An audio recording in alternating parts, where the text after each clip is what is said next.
We all know Prime Minister Sunak's party is facing a bitter defeat in the British parliamentary elections.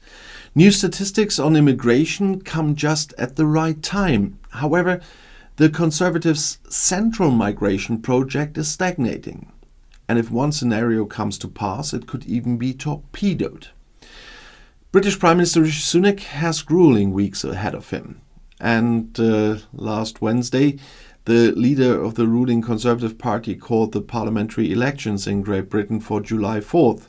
His chances of victory are quite slim, and in polls the Conservatives are around 20 percentage points behind Keir Starmer's Labour Party. In view of the stagnating economy, the ailing NHS health service and the worsening housing shortage, the Conservatives have little to offer in the election campaign that could improve their track record.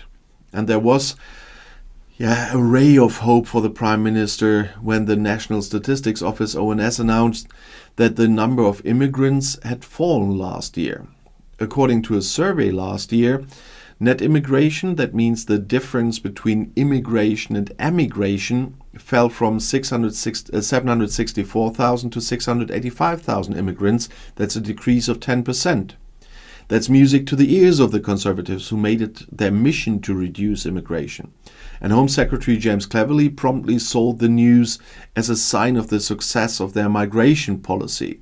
The plan is working, he proclaimed. In fact, despite the slight decline, immigration is still at a historically high level. Since Brexit, the number of migrants from outside the EU in particular has increased. And these are mainly international students and workers in the health and care sector and their relatives. Since spring 2023, the Conservative government has been discussing new rules to limit immigration. And since January, only postgraduates participating in a research program are allowed to bring their relatives with them. According to the Home Office, 79% fewer visa applications were submitted for this purpose by April. Since April, care workers have also been banned from bringing relatives into the country, which, according to the Home Office, has led to a 58% drop. Since the rules have only been in place for a short time, their announcement last year may have had a deterrent effect at best. At present, they seem to be doing their job.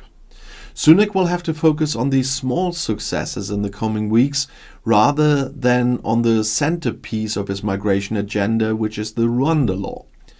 On Thursday, he announced that the first deportation flights to the East African country will not start before the election date. Initially, there was talk of early July at the latest. This is unfavorable for the Prime Minister in terms of election tactics, and it plays into Labour's hands. It is uncertain whether the flights will start if Labour wins. Starmer has announced that he will repeal the law immediately if he becomes Prime Minister.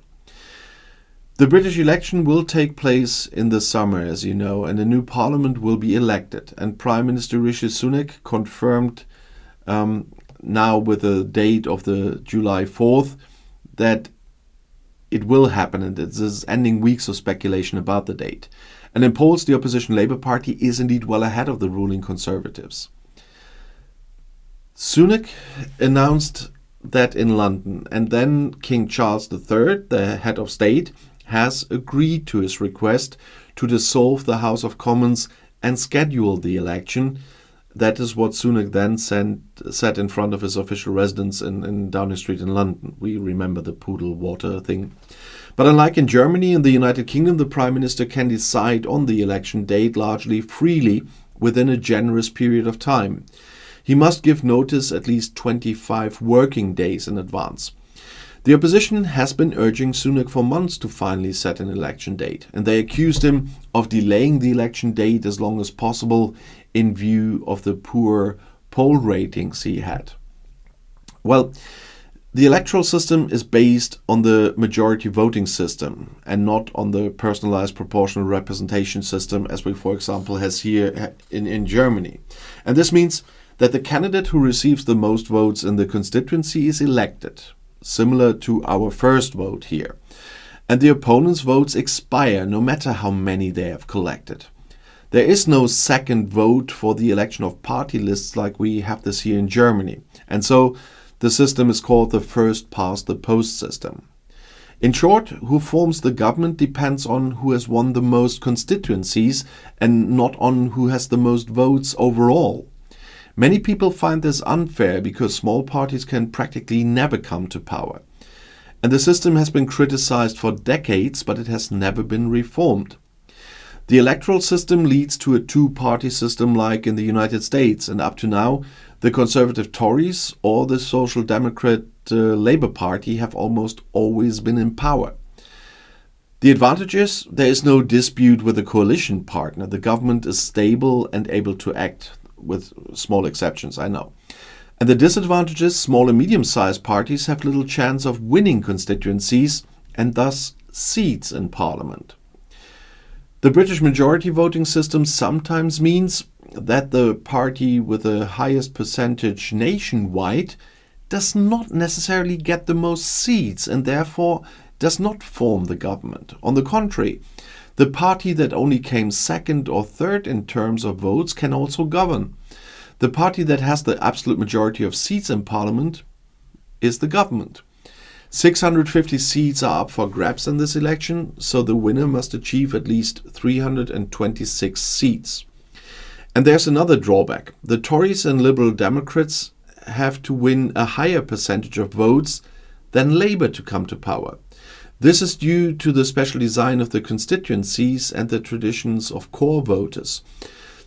Traditionally, the Tories win more votes in rural areas and Labour in the cities, and Parliament will now be officially dissolved on May 30th, and then the 5-week election campaign can officially begin.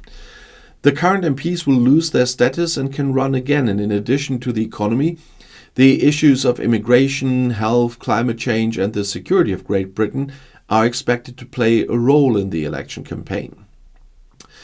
The United Kingdom is a parliamentary hereditary monarchy with a cabinet government responsible to Parliament. The sovereign is not the people but Parliament. Parliament consists of two chambers, and that's the elected House of Commons and the House of Lords, whose members are not elected but, with a few exceptions, have once been appointed for life. The House of Lords has a suspensive right of veto against certain legislative proposals, and the highest court is the Supreme Court, created in 2009. However, the Crown has predominantly formal powers, while the head of government has a strong position in the cabinet and party. And the main task of the House of Lords is to review the laws passed by the House of Commons. It can therefore propose amendments and new laws. It also has the ability to postpone new laws for up to a year. Overall, however, it has far fewer powers than the House of Commons, and the number of members of the House of Lords is not fixed. The members are divided into Lords Spiritual and Lords Temporal. The former hold their see by virtue of a spiritual office, and the number of the former is fixed at 26 and primarily includes bishops. And the latter represent the largest group in the House of Lords. The vast majority of the currently 794 members are life peers. They are appointed by the monarch on the proposal of the Prime Minister or the House of Lords Appointments Commission. And as I said, the House of Commons consists of 650 MPs, and one MP is elected to the House of Commons from each of the United Kingdom's counties using the majority voting system or constituencies. The House of Commons decides on the legislation and the state budget, and the United Kingdom government is accountable to it. And the Conservatives, also known as Tories, have been in power in Great Britain for 14 years now. In fact, there are only two parties in the United Kingdom that regularly alternate in government, and that's the Conservatives and the Labour Party. Sunak's Conservatives are indeed currently around 20 percentage points behind the Labour Party in the polls. And unless a greater miracle happens, opposition leader Keir Starmer will move into Downing Street on July 5th as the first Labour Prime Minister in 14 years and 100 years after the first Social Democratic head of government in British history. Labour's lead is mainly due to the enormous anger towards the Conservatives. And many people do not yet know what the party stands for.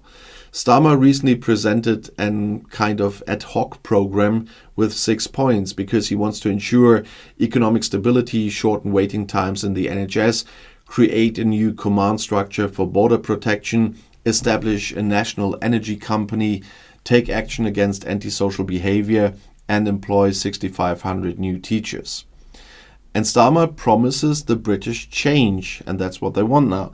And according to commentators, many voters are hoping that Labour will bring a new tone to the government and that the chaos of recent years with 3 prime ministers, frequent scandals and constant changes of ministers will finally come to an end. And if you want to know more, the next video is right here in the end screen. I'll see you there. I'll be back.